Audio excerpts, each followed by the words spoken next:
Senhor presidente Joaquim Passarinho, quero parabenizá-lo pela iniciativa, quero parabenizar a todos que aqui representam diversas instituições, particularmente a comunidade católica, que é muito representativa. Eu queria homenagear em memória o padre Inácio Brandão, que eu sou de uma família de origem evangélica, mas quando a mamãe descobriu que tinha um tumor e seria submetida a uma cirurgia, vários tios já estavam casados com católicos, e os 7 filhos de 15 anos numa escadinha decrescente em termos de idade, e eu era o 3º filho, fomos batizados todos na Igreja da Trindade, em Belém. E quero homenagear o meu bispo, porque por 8 anos como prefeito, realmente eu consegui construir uma relação de respeito e amizade ao Dom Vicente Zico, que partiu, mas está vivo entre nós, exemplo de bondade, de realmente compromisso com a justiça, com amor ao próximo.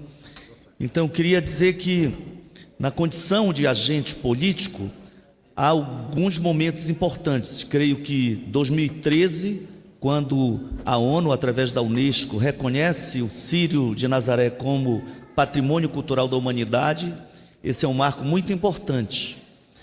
Em 2004, nesse caso, eu tive o privilégio de ser prefeito de Belém naquele período e de contribuir, através dos órgãos de cultura, em parceria com o IFAM, para que todo um trabalho de pesquisa fosse realizado e o IFAM definitivamente considerasse o Círio de Nazaré como patrimônio cultural e material do Brasil, né? E é bom que se diga, foram 2 bens imateriais, de modo que o Círio é um dos 2 primeiros bens imateriais tombados ou registrados como patrimônio material do Brasil, o que mostra realmente o significado. Eu tive o privilégio de, na condição de prefeito de Belém, visitar Belém da Palestina, entrar na Igreja da Natividade e viver aquela emoção,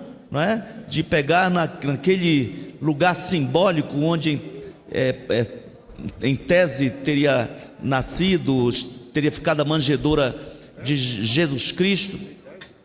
E realmente é muito bom ver, e a Igreja da Natividade em particular, como os cultos das missas se realizam em horários diferentes, respeitando as várias matrizes, digamos, as várias orientações, denominações dentro do cristianismo.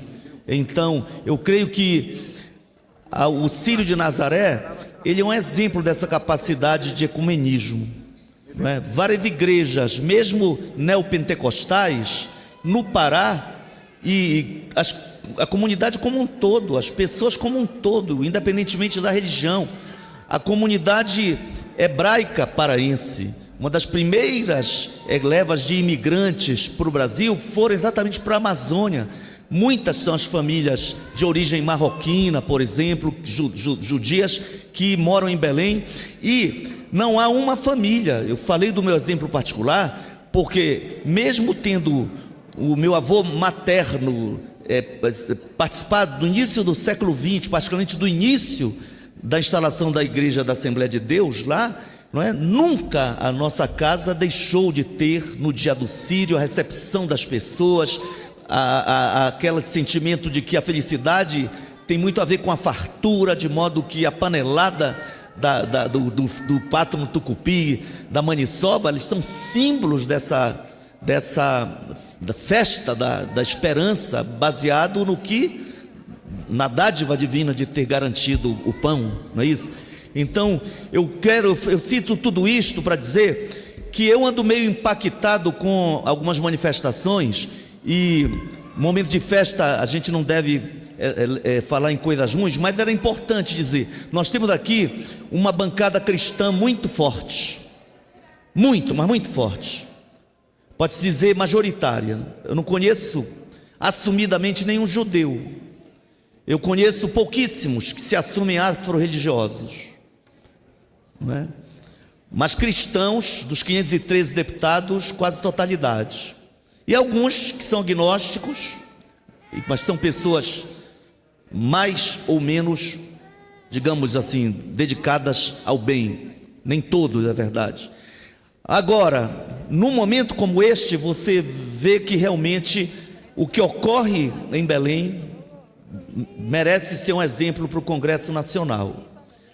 Tem muitos pastores e pessoas eleitas por correntes cristãs, mas que se negam a estar aqui porque a sua verdade ela é inquestionável, né?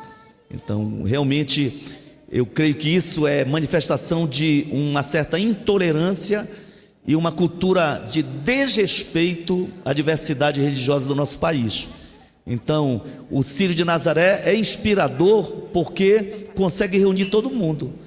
Todas as mais importantes igrejas compram água para distribuir para os romeiros. Todas as pessoas realmente demonstram essa sua capacidade de praticar aquilo que o cristianismo prega, né? O amor ao próximo, a solidariedade, a fraternidade, né? A dedicação realmente aos necessitados. Então, praticar, eu queria que esse exemplo deveria ser visto, particularmente nesse momento da história do país, em que se perverte ou subverte alguns valores cristãos. Eu pesquisei assim de forma rapidamente, eu vou concluir.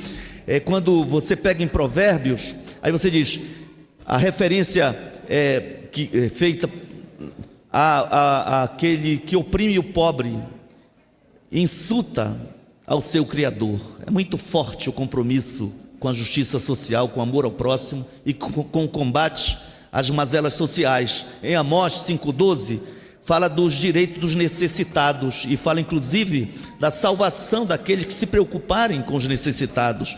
Você pega Salmos 41:1, você vai aquela frase tão conhecida do bem-aventurado aquele que considera o pobre, né, e será recebido nos reinos do céu. Se pega Isaías 58:7, de 7 a 11, a questão tão importante de repartir o pão. Mas infelizmente a gente tem visto que muitos falam em fé, falam em Jesus, exercem um mandato e usam muitas vezes a tribuna como se tivesse o direito de falar em nome de Deus, para na verdade construir um caminho que não é da luz, é das trevas. Não falo aqui de diferenças, eu falo de pessoas que são intolerantes. Estou vendo ali o carimbão, aqui ou ali a gente vai divergir, não é? Mas o cidadão coerente e comprometido com a justiça, capacidade de amar. Mas tem pessoas que falam aqui na tribuna em nome de Deus e são incapazes de dar um bom dia. Se percebe que você pensa diferente, ou se divergiu numa comissão, numa reunião de comissão, em algum ponto de vista sobre um determinado projeto. Isso, para mim, está muito longe de ser inspirador de um verdadeiro cristianismo. Ou, por exemplo, de pessoas que são capazes de comprometer o seu mandato, e muitos nem foram reeleitos por isso, muitos infelizmente não foram, mesmo sendo bons deputados, mas alguns comprometeram o seu mandato, defendendo até o limite um criminoso descoberto com várias contas no exterior, ladrão de milhões e milhões, e ao mesmo tempo defender a tese de que bandido bom é bandido morto quando se trata do pobre, menino jovem da periferia, do pai desempregado ou sem pai, com muitos irmãos, e que é mais vítima de um sistema desigual do que propriamente um bandido. Ao invés de políticas para garantir educação, o primeiro emprego,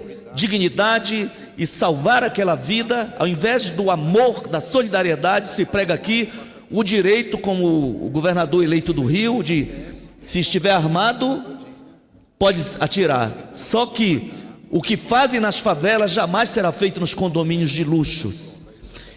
onde exatamente se tem frotas de carros de milhões e milhões que os maiores salários brasileiros não conseguem explicar.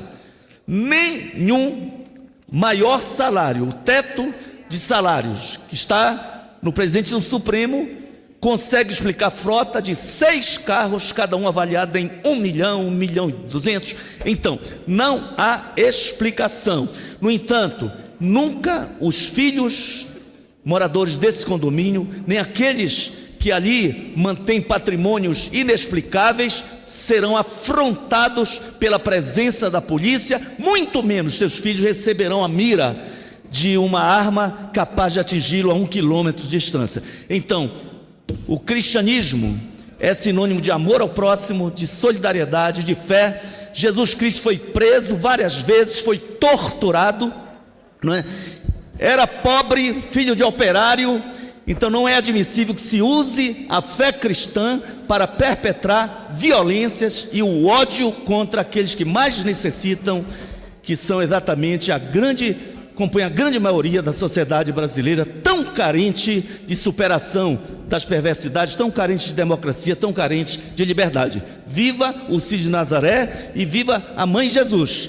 E agora eu me refiro, que é exatamente a força da ligação de nós, réis mortais, com o seu filho, mesmo que alguns não acreditem, mas a força do Círio é a demonstração de que quando o povo tem fé, o povo acredita, ele move realmente montanhas. Eu concluo dizendo, houve um bispo que em determinado momento achou que as condições não estavam dadas para realizar o Círio, no início do século XX, e simplesmente o povo arrombou a porta, pegou a imagem e fez o Círio. Portanto, o Círio é uma festa realmente da grande igreja popular, católica, e é de todos os que sonham com um mundo justo e feliz, independentemente de religião.